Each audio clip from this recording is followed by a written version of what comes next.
بسم الله الرحمن الرحيم الحمد لله رب العالمين والصلاة والسلام على رسوله الكريم اما بعد مشاہدین کرام السلام علیکم ورحمۃ اللہ وبرکاتہ۔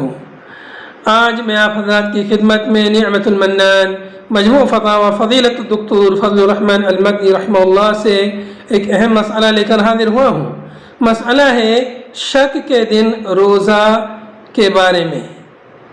سوال آپ رحمہ اللہ سے سوال کیا گیا کہ شعبان کو چاند نظر نہیں آیا، 29 شعبان کو چاند نظر نہیں آیا، تو کیا اس شک کی بنا پر کہ ہو سکتا ہے چاند نکلا ہو اور ہم لوگوں کو نظر نہ آیا ہو، 30 شعبان کو روزہ رکھنا کیا جائز ہے؟ اس سوال کے جواب میں آپ رحمہ اللہ نے فرمایا، ایسی صورت میں 30 شعبان کو اس شک اور احتمال کی بنا پر کہ ممکن ہے چاند نکلا ہو اور ہمیں نظر نہ آیا ہو، روزہ رکھنا جائز نہیں۔